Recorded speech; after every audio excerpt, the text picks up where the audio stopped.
SCP-673 Object Class Keter. SCP-673 is a mass of organic tissues connected in what appears to be a totally random assembly.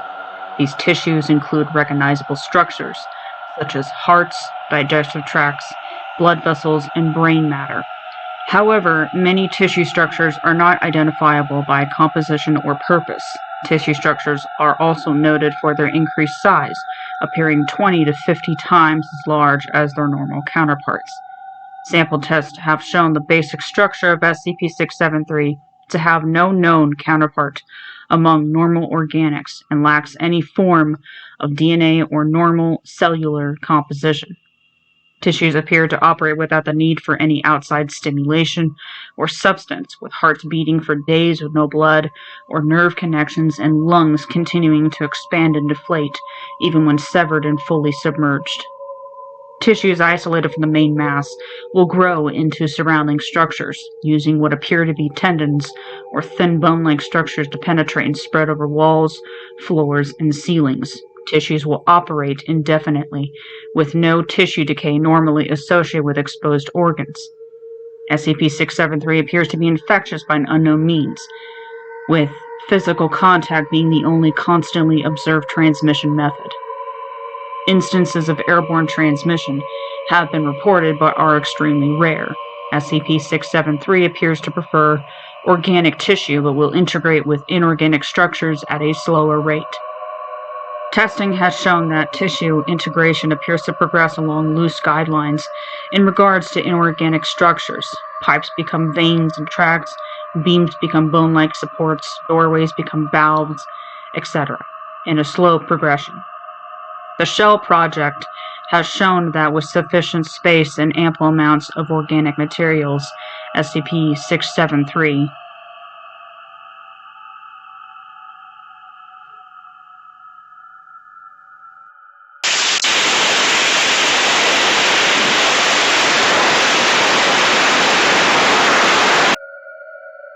Addendum. Note: organ dominance resulting in tissues with no human analog may produce unidentifiable behaviors. All records of subjects producing non-human tissue are to immediately be remanded to Central Records. All SCP-673 subjects are to be observed and recorded continuously during containment. 2. Full records of Shell Project available pending O5 review. Partial transcripts available to Level 4 cleared staff pending approval by Central Records. Document 88-9-R. Infection Progression. Initial stage infection begins at point of contact in 96% of all cases. Physical contact with SCP-673 will cause subjects to develop a small rash at the point of contact, which will fade within 2 hours. Subject will start to exhibit erratic behavior 4 to 5 days post-contact, with said behavior becoming more pronounced as infection continues. Behavior varies between infections, with increased appetite, paranoia, inappropriate appetite, and increased libido among common symptoms. There is no consistent behavior progression or development. However, behaviors appear to relate to the end-stage organ dominance. Mid-stage infection is variable, most often observed between 2 to 3 weeks after initial contact. Subjects will start to exhibit physiological changes such as distortion of the physical frame, loss of hair, fingernails, skin, loss of bone density, lesions, abnormal bone growth, rash, decrease of bodily fluids, and general muscle atrophy. Subjects will begin to exhibit organ dominance, with one or several areas of the body beginning to swell rapidly and absorb surrounding tissues. Subject's behavior will begin to centralize around these areas. Example: stomach dominance, subjects engaging in continuous gorging. Heart dominance, subjects going into prolonged, violent, and rhythmic spasms. End stage: SCP-673 sets in 5 to 6 weeks after initial contact. Subjects will begin full integration with the dominant organ growth. Subjects will typically lose locomotion and the capacity for speech at this stage. Subjects appear to no longer require basic human needs such as food or oxygen, and behave as a parasite on the main organ. Bodily tissues are absorbed and integrated by the forming SCP-673 organ body, with full absorption taking place 24 to 48 hours after end-stage onset. Any remaining will or mental capacity is deemed negligible at this point, with most emotional manifestations vanishing within 2 weeks. Document 00-3 Shell Project Memo to Project Staff. Let it be noted that instances of attacks by SCP-673 masses are easily attributable to random organ spasms observed in nearly all instances of SCP-673.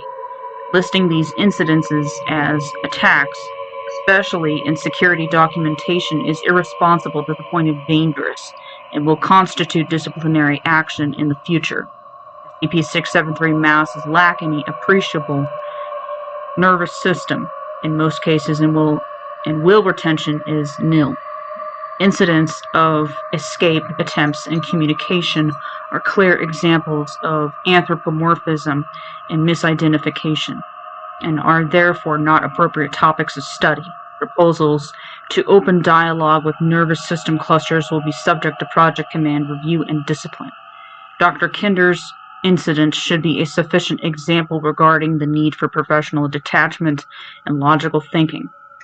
A new project head will be appointed within the week, with Dr. Ahrens taking interim control. Special containment procedures. No living tissue is to enter the main containment area while SCP-673 is present.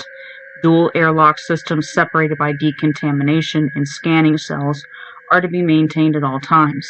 Containment cell is to be immediately locked down during any maintenance or power failures, with release only after review by site security. Equipment exiting the containment cell is to be sterilized and remain in quarantine for a minimum of 2 weeks before being reused.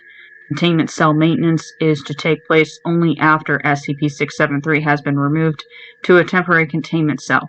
All surfaces are to receive treatment by chemical agent Neo-X-9, with any overgrown areas extracted and rebuilt. Containment cell must be cleared of all personnel for no less than 12 hours before SCP-673 can be replaced to primary containment cell. Temporary containment cell is to be flooded with Neo-X-9 for no less than 48 hours after SCP-673 removal. Independent instances of SCP-673 are to be severed and isolated as soon as possible after initial discovery. Evaluation of newly severed instances is to take place within 5 to 8 hours post-severing. SCP-673 instances found to have no research, production, or any other value are to be incinerated immediately after evaluation. Instances added to the main contained mass are to be recorded and logged with central records. Any staff working in or around the containment area are to be placed in quarantine immediately after completing their given tasks. Observation of quarantined subjects is to continue for a minimum of 2 weeks. Any erratic behavior, growths, or other SCP-673 symptoms exhibited by subjects is to be reported to Site Command, with subjects being held for eventual evaluation.